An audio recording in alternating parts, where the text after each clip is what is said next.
All right, we are at the end of AP Calculus BC. Congratulations. We're going to kill two birds with one stone here. We're going to look at AP topics 1014 and 1015 together. And let's go through a set of notes. We'll do a practice problem. We'll read a little bit more and do a second practice problem. So basically, last class we learned about power series. And we just said, okay, power series is a series where all we have to know about it is that every term increases by another power. So a Taylor series is just a specific type. Now, we've not used the word series with Taylor before. So now we're looking at Taylor polynomials that are added to infinity, perhaps. So a Taylor series is a type of power series, so we'll evaluate it from n equals 0 to infinity, and its terms are created using a Taylor polynomial. Okay, now, we're going to use the same process to find the interval of convergence for a Taylor series. After all, it is just a type of power series, so if you're asked to do that, don't freak out. It's the same thing from the last lesson. But here's where it gets really, really interesting. There are several difficult functions, or functions that are not easily written as polynomials, that can't exactly be represented by a power series for certain intervals of convergence. And I don't know how to state this any more clearly other than you need to memorize these four. This will, you can almost count on needing to use one of these at least on a typical AP exam. For instance, the idea 1 over 1 plus x can be written by this power series, and but it's only good from -1 to 1, centered at 0. More interesting, though, is e to the x can be written as this power series, and its interval of convergence, it's good for all numbers. Similarly, sine of x can be written for this series, good for all numbers. And cosine of x can be written for this series, good for all numbers. You've got to memorize these. There are more you can memorize. These are the primary four you might see. And that's stated again here on number 4. You can count on the AP exam requiring you to know at least one of these 4 power series. Just count on it. Okay, so there are a couple of things we can do with this. In a moment, we're going to see these power series and maybe manipulate the x's on them. Maybe it's not just sine of x. You won't usually have to just regurgitate that you memorize sine of x. You might do something with it. You might have sine of x squared, or x times the sine of x, or maybe in the first derivative of it, or something like that. So there's always something you're going to do. We'll look at an example of that. And the other thing you have to do, we're going to do first, and that is number 5 here. You might need to approximate a power series to within a certain error. Oh, I'm sorry, we're going to do number 6. Let's just read through number 5. If our power series is an alternating series, which 3 of these are, 1 over x alternates, sine alternates, cosine alternates, then you can use your AP topic 1010 alternating series error bound to find the number of terms necessary to be within that error. So you can just, you know you're going to be using the first neglected term, and you want it to be less than whatever your error would be. We've done that before. You can go back and look at 1010 for that. Okay, so our first example is going to come from number 6. There are 2 things we're going to do. In a moment, we're going to take a normal power series and see how it might be kind of manipulated. But first, we're going to learn that we can write, the instructions can say write a power series for a given function. And I think pretty much every time you see it, for our purposes, the function will be an infinite geometric series. So let me show you how to do that. And so here we go. First example. The instructions will say something like find a power series, find power series for, and we'll get a function, say 4 over x plus 2. All right, and so we're going to, it'll be based on a geometric series.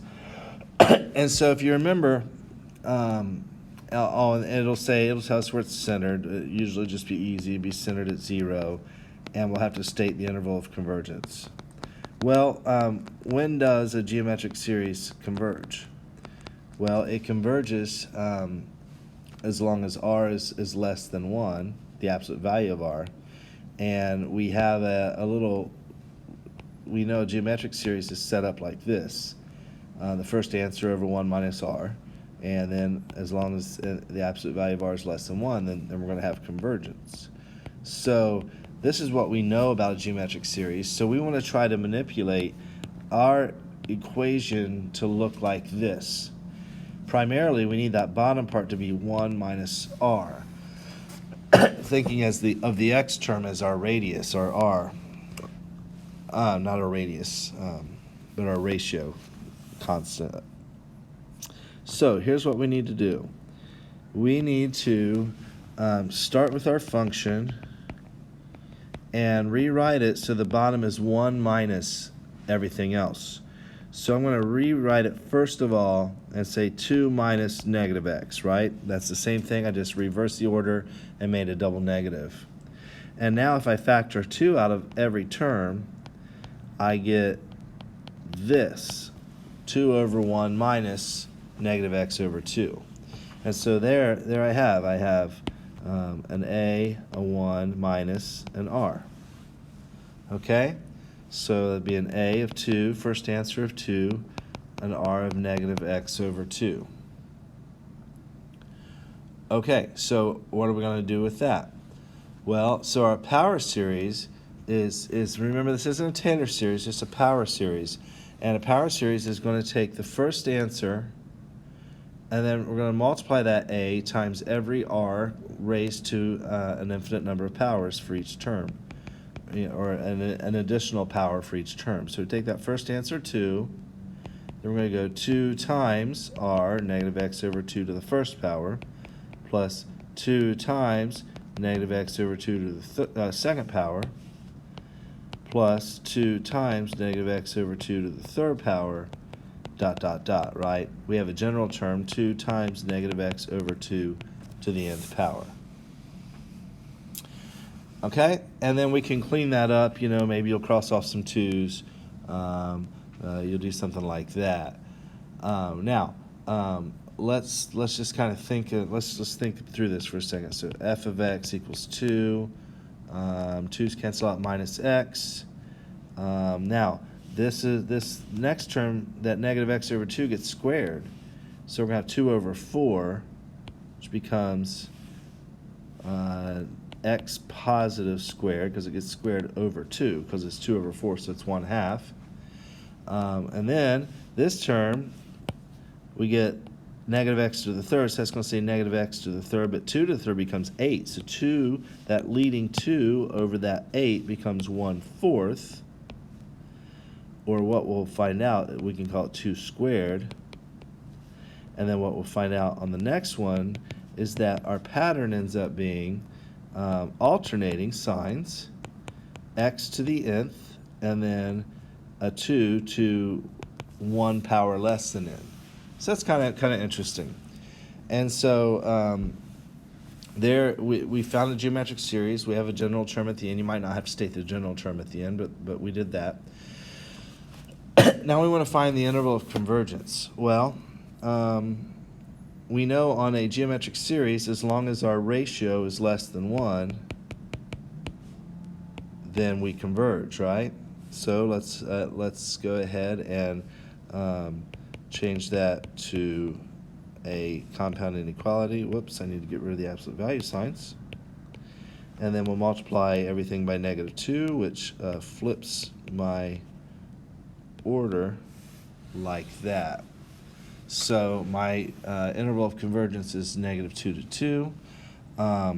We can test each endpoint and plug -2 into the function, and that's undefined. To put 2 in, we get 4 over 4, 1, and actually plug it into our r, and we get -1. Actually, let me restate that. Plug it into this r, and we get -1, and we get +1. And when our ratio is equal to 1, that diverges in a geometric series, so therefore I do not have my lines underneath here for my interval of convergence, and that's the final answer.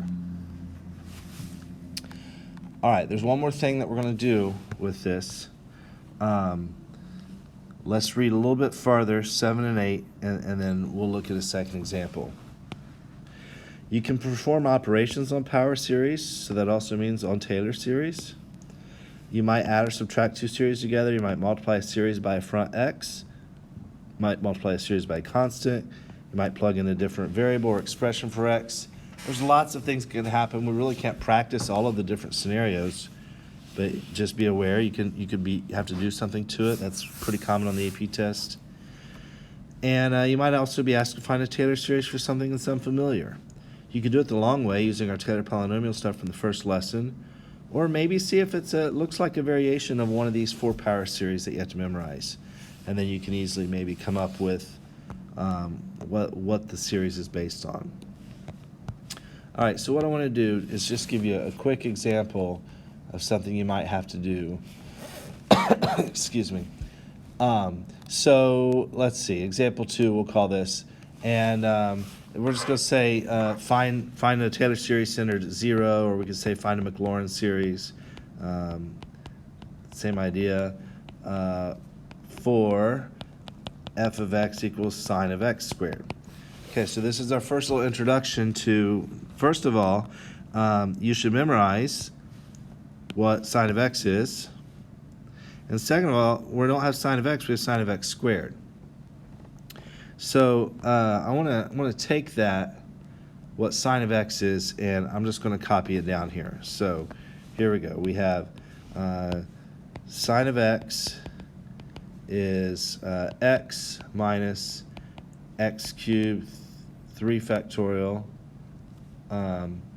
plus x to the 5th 5 factorial plus so on and so forth. We have to list the first 3 non-zero terms and the general terms. So it alternates. Okay, this is all coming from our up above where you have to memorize these 4. Okay, and then 2n plus 1 factorial. So memorize the general terms as well. So now we want to find this for x squared. So we have to plug in x squared everywhere there's an x. So the Maclaurin series for sine of x squared will be x squared to the 3rd power is x to the 6th over 3 factorial. X squared to the 5th power is x to the 10th over 5 factorial. We have a general term, negative 1 to the nth. X squared to the 2n plus 1. We'll clean that up. Over 2n plus 1 factorial. And what's that top part clean up? This should be x to the 2 times 2n, 4n. Let me rewrite that. X to the 4n plus 2. All right, and then that would be the answer for sine of x squared. So that's the kind of thing you'll have to do on an AP exam. Maybe a little bit harder than that. Just want to show you an easy one. You'll practice a few of these, but you'll be asked to manipulate these somehow. Another common thing is to maybe have an x in front of the sine of x squared, so then you multiply all these terms by another x. So there are lots of different things that you might have to do with this. All right, congratulations. That is the last lesson for AB Calculus BC. Congrats.